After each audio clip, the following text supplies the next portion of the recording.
Olá pessoal, saudações tricolores. Puto, né? Puto, porque não dá pra ficar feliz com a apresentação ridícula que o time Fluminense teve ontem. Eu vi as notas que deram aí, eu achei, pô, eu acho que eu vi outro jogo. Eu e quem tá no Twitter. Porque eu ontem, quando saiu a escalação, eu botei no meu Twitter, eu fiz uma menção ao que eu achava que ia acontecer. Dizendo que o Marcão é um burro com sorte. Ele é um burro com sorte. O Marcão é burro. Já falei isso aqui, já botei, tô falando de novo, é burro. Porque um camarada que arma um time sem um cara que pense no meio, com 3 volantes, é muito burro para jogar contra um time com 5 desfalques. Porque o time estava desfalcado, o time deles. Num estádio que não dá a menor pressão porque está sem público. Quer dizer, é como se a gente jogasse, vamos ganhar, porque nós somos melhores. Mas não, ele é burro. Você tem um único cara que fez duas. Ele fez uma partida que ele estreou. Aí tá jogando como nunca tinha treinado. Depois da segunda partida ele fez gol, jogou bem. Aí foi ver a avó, que foi ao enterro da avó. Voltou, já tem há uma semana. Aí não foi colocado no banco, porque tá cansado, chegou com a avó, não sei. Agora, já tem uma semana que o cara treinou. E o Fluminense não bota o cara. Aí foi o que eu escrevi. Quando o Fluminense levar um gol e ficar ruim, aí ele vai botar o Arias para ver se o Arias decide. Não decide, porque o time já entra em pânico. Ainda assim, quando ele entrou ontem, ele criou. Foi um cara que chutou para gol dentro do gol. E ele errou 2 passos, mas ele pode botar 2 passos. Um, inclusive, é botar o John Kennedy com o goleiro. Diferente do Casares, que perdeu bolas. Aí não, mas aí o Marcão é muito burro. Burro. E tem coisas estressantes com o cara. É um paizão, foi ídolo do Fluminense, foi um cara que sempre foi muito honesto com o Fluminense. Isso aí, ninguém pode falar nada, muito pelo contrário. Aplaudi muito, berrei lá Marcão na seleção, berrei tudo. Agora, ele como técnico, ele é horroroso. Mas é pouco, não é muito. Ontem, quem deve ter ficado tentando orgasmos foi o Roger vendo o jogo. Quando ele botou o Luca, ele me tira 2 jogadores, enfia Luca e Casares e deixa no banco o Arias. Ou e deixa no banco o John Kennedy, que vem fazendo gol pra cacete, que a torcida gosta, que é um moleque rápido, que é incisivo, ele tá querendo mostrar que tá. Ontem ele pegou, e se ele pudesse, ele faria um gol. Quase fez. Aquele voleio que ele pegou errado, mas ainda assim a bola passou raspando. Então, não dá. Outra coisa do Marcão, parece que ele não estava sendo assistente do Roger e continua cego. O Caio Paulista, se eu não estou enganado, desde o ano passado, quando ele começou a aparecer e começaram a ver, pô, esse cara tem um certo valor. Todas as grandes partidas do Caio Paulista, grandes partidas para ele, que foi falado como um dos melhores em campo, fez gol, ele estava do lado direito. Porra, será que eu que só vejo o jogo, não tô podendo, ninguém tá podendo estar, a gente vê o jogo. Foi gol assim contra um monte de gente, contra o River Plate, contra o Atlético Mineiro, que ele apareceu da direita ano passado, fez um golaço. Aliás, ele só faz golaço. Mas sempre vindo pelo lado direito, não, ele coloca o Caio Paulista na esquerda. Tá certo, porque o Luiz Henrique também é bom, porque ele joga melhor na direita também, porque ele é canhoto, os dois são canhotos. Ele corta pro meio e bate, como ele fez um golaço ontem. O Luiz Henrique, todo mundo sabe que eu não gosto dele. Não tem nada contra ele, não. Mas é que ele não pensa. Se o Luiz Henrique, com aquele tamanho que ele tem, com a qualidade que ele tem de matar uma bola, se ele realmente quisesse ser um craque, ele seria.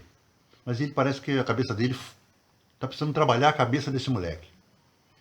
Porque ele às vezes dá um tilt nele que ele fica completamente alheio ao jogo. Ele não é participativo. Mas ele tem bola. Então alguém tem que fazer um trabalho de psicólogo com ele para ele poder voltar a jogar. Mas o Caio Paulista, podem reparar, eu não estou me lembrando de nenhum gol que ele fez vindo pela esquerda. A não ser um escanteio, coisa desse tipo, mas dos 7 gols que ele fez 7 gols. Eu acho que dos 7 gols, pelo menos 6 foram vindo da direita para dentro do campo, para o meio do gol, para o meio da área. É um cara que ele consegue fazer uns centros com a perna direita, mas ele é muito bom ajudando a marcação na direita e vindo para o ataque na direita. Não, o Marcão coloca ele na esquerda, então ele não vai render nunca.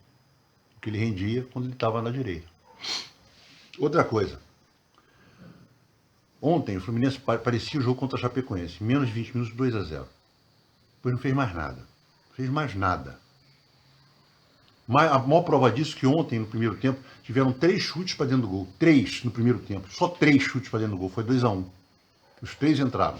Foi o pênalti e os 2 gols do Fluminense. O Fluminense não deu nenhum chute para gol, nem indo para fora, no primeiro tempo inteiro. Fez 2 gols. Nós tínhamos o controle do jogo na mão. Aí o Samuel Xavier, que é uma merda. Aliás, de lateral direito a gente tá fudido, porque o Calegari é outra merda. Os 2 pênaltis mais ridículos. Nós tivemos 3 pênaltis bem ridículos, os 16 que foram feitos, 17, 18, 20, não sei quantos pênaltis foram feitos. No Campeonato Brasileiro, mais Libertadores, mais Carioca, eu sei que tem. Carioca, por exemplo, teve pênalti, que inclusive o Marcos Felipe pegou o pênalti. Se não me engano, foi contra o Volta Redonda, contra a Portuguesa, ele pegou o pênalti. Agora, os 3 pênaltis mais ridículos que eu vi esse ano o Fluminense fazer, que os jogadores deviam ser multados. O Marcos Felipe contra o River Plate. Ele me faz um pênalti a exatamente um palmo. É um palmo de verdade, não é assim para dizer que ele estava pertinho, não. Um palmo de verdade ali de fundo. Ele catou o cara. Aí foi pênalti. O pênalti do Calegari contra o Grêmio, aos 43 minutos do segundo tempo. O cara tá saindo da área, ele me faz um pênalti. O cara tava indo para lateral, ele faz um pênalti. E ontem, o Samuel Xavier, que parecia uma carreta sem freio, pegou o cara. Ah, porque ele não queria fazer. Eu não queria fazer, mas ele não devia nem ter ido na bola, do jeito que ele foi. Cerca o cara, pô. Então, o Fluminense, eu falei a acho que foi no último vídeo ou no penúltimo vídeo, que o Fluminense, para começar ano que vem a fazer um time bom, tem que contratar 2 bons ou ótimos laterais. Gasta 800 mil reais nesses jogadores. Aí depois procura um meio de ligação. Porque a gente vai entrar agora no capítulo Daniel Alves. Ah, porque o Daniel Alves tem que ser contratado. Eu acho o seguinte, se ele for contratado para ser o lateral direito, falar assim, tá no contrato, tu vai ser lateral direito. Aí eu acho que vai ser bom. Agora, para ele jogar no meio, ele vai ser mais um merda, porque ele não tem bola para jogar no meio. Ele não vai ser um craque, ele vai ser mais um jogador.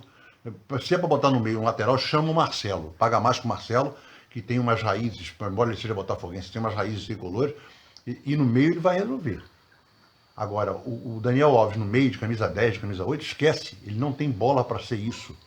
Ele não é um júnior. Ele não é um Zé Roberto, né? Ele foi para o Palmeiras, foi para a Alemanha, jogou no Flamengo, começou na Portuguesa, jogou até os 42 anos. Esse cara era lateral esquerdo. Jogou no meio porque sabe jogar no meio. Mostrou que sabia jogar no meio. Agora, esse Daniel Alves, botar no meio, ele vai ser mais um. Ele não é nenhum craque. E o Fluminense precisa de um craque. Para gastar dinheiro, eu vou gastar em três contratações. Um número 10. Número 10, tipo, como foi o Rivelino, como foi o Samarone, como foi o Conca no Campeonato Brasileiro de 2010, como foi o Thiago Neves na Libertadores. É isso que a gente está precisando. É um jogador desse tipo. E 2 laterais bons, no mínimo bons, de preferência ótimos. Aí o time do Fluminense vai ter 3 volantes. E outra coisa, jogar no 4-4-2. Porque é muito melhor jogar no 4-4-2 do que jogar nesse 4-3-3, que não dá certo. Principalmente porque ele joga com 3 volantes, pô. Mas mesmo que ele coloque um cara para pensar, com 2 volantes não vai dar certo. O Fluminense precisa marcar. Eu prefiro, minha opinião pessoal, eu prefiro o 4-4-2. E, para terminar esse assunto de jogo de ontem, esse ridículo do jogo de ontem, teve um cara que eu falei quando ele veio para cá, a torcida do Fluminense, a torcida é passional, como eu também sou passional. Estou sendo passional aqui nos meus comentários.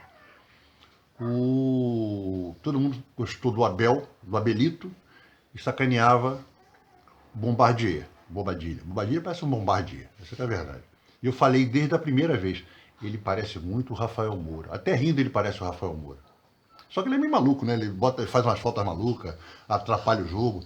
Mas ele é um lateral, é um centroavante que eu acho que é muito útil ao Fluminense. O Fluminense tem 3 centroavantes para mim para ficar. O João Kennedy, que vai ser trabalhado para ser o titular, o Fred, que vai se aposentar, e o Bombardier. Cada um faz um estilo diferente. O Fred é o titular. Mas o Bobadilha tem jogo que o Bobadilha é bastante razoável. Ontem ele fez uma boa partida. E só teve uma chance de gol e fez o gol. Eu sempre falo que o centroavante bom é aquele cara que você pode falar, bom não, mas que você pode falar do centroavante, é quando ele tem chances de gol e marca o gol ou não. Ontem ele teve uma chance, marcou. Cabeçada certa para o chão. Então o Bombardier, ele eu acho que ele é bem melhor do que o Abel. Falei isso quando eles estrearam. E ele é um camarada mais bem-humorado, eu gosto dele. E para terminar, vou falar do capítulo chamado Sandro Meirahit. O Sandro Meirahit devia ser proibido. O Mário, mas o Mário não faz isso. O Mário só gosta de fazer a regra política dele junto àquelas entrevistas dele que ele fala metade mentira. Devia proibir o Sandro Meirahit, devia entrar com um pedido. Olha, nós não queremos que esse cara comente nada do Fluminense. Porque um camarada que roubou o Fluminense de modo descarado, depois confirmou que roubou, com aquele Fla-Flu, daquele gol do Hever, lá em Volta Redonda, ele não devia comentar nada do Fluminense, nada, ele não devia comentar nada do jogo do Fluminense. Toda vez que ele comenta, ele só fala merda, como foi ontem. Ontem o cara dá um chute, a bola passa por baixo da perna de dois jogadores, de um jogador, e passa do lado do outro jogador, que estavam ao lado do Caio Paulista, que estava caído. O goleiro pula e não chega na bola, ele não chegaria na bola, ele anula o gol e ele fala que está certo. Como anteontem, ele deu razão ao árbitro dar como eu li no Twitter, uma prorrogação para o Flamengo ver se empatava o jogo. É de uma palhaçada que não tem mais tamanho. O Fluminense devia tentar com uma ação, a Sandro Meirahit só fala merda. Aliás, os comentários de arbitragem que comentam o jogo do Fluminense, normalmente depois tem que se retratar, porque falam merda, como foi o caso daquela mulher no lance do pênalti do Nino. E para terminar, chega de falar do jogo do Fluminense. Agora o próximo jogo é Bragantino aqui. O que você vai esperar? Que a sorte do Marcão continue. Porque como técnico ele é uma merda. Ele é burro. Então que ele continue tendo sorte. Aí vão falar, mas agora o Fluminense está tendo sorte. Só isso, o Fluminense está tendo sorte. Mais nada, sorte. E vou falar de outra coisa agora que não tem nada a ver. O Mário, essa semana que passou, deu uma entrevista. Entre um monte de coisa que ele falou, que a gente não concorda, estou falando a gente é na torcida, porque eu leio. Acho que todo mundo lê e vê que ele fala um monte de coisa que a torcida fala, fica rindo, porque, porra, quando ele assumiu, antes dele assumir, no dia, ele venceu a eleição no dia 8 de junho. No dia 8 de junho falou que estava com um patrocinador master engatilhado, que não tinha aceitado o BMG, não tinha aceitado o Caixa porque eram 9 milhões, ele não aceitou por menos, depois de 2 anos e meio. Falou do voto online, continuou falando que o voto online é a bandeira dele, e não vai ter voto online, pode escrever. Ou vai ter com restrições, pode escrever. Ele está armando para ele ser reeleito. Ele falou de um monte de coisa, ele não cumpriu porra nenhuma. Mas ele falou numa entrevista sobre o projeto do Estádio das Laranjeiras, que mostra outra falha de caráter dele, quando ele pede para nós do Laranjeira 21, escrevermos para ele colocar na plataforma de eleição dele o nosso projeto, depois da entrevista dizendo que queria levar a filha ia gostar muito de ver o Fluminense jogando, dá umas 4 entrevistas, isso está na internet, é fácil de ver. Está na entrevista dizendo que vai apoiar, diz que o projeto é muito bom, depois vai fazer o projeto dele para 7 mil pessoas e da declaração, que é para jogar 5 jogos do Carioca. Não é para jogar 5 jogos do Carioca. 5 jogos é o máximo que o Carioca aceita. E a Sul-Americana não aceita um estádio para 7 mil pessoas. Isso é campo de várzea. Aí me perguntaram, você quer conversar sobre isso? Quero. Mas eu vou falar sobre o que ele fez, porque quando nós apresentamos ao Mário na primeira reunião, porque nós tivemos só 2 reuniões com ele, depois ele furou tudo. O que ele fez foi exatamente o que nós estamos fazendo com o ICT, o Instituto de Cidadania Tricolor. Como o Fluminense não tem CND, vamos fazer através de alguém que possa fazer. Só que ao contrário do que ele colocou, para fazer o projeto executivo, nós não precisávamos de lei de incentivo. A gente faria com os pés nas costas. E isso eu falei para ele, para captar 2 milhões, 1 milhão, eu não tenho a menor dificuldade para fazer isso e conseguir sem lei de incentivo. Aí ele achou que eu ia ganhar dinheiro. É um bobo. Mas é isso, eu vou fazer um vídeo antes do próximo jogo do Fluminense, falando disso, falando dessa entrevista do Mário e falando do projeto Laranjeira, que não morreu não. Porque a gente vai continuar. E se ele vai fazer um estádio como ele é hoje, tentando adequá-lo à lei ao Estatuto do Torcedor e ao Corpo de Bombeiros. E eu já tenho amigos prontos para embarrear isso aí, se não estiver seguindo fielmente. Vai para a imprensa, amigos da imprensa, que tem ligações na imprensa, vão falar assim, tá errado, tem alguém que está tirando vantagem desse negócio. É isso aí, gente. Saudações tricolores e até o próximo vídeo.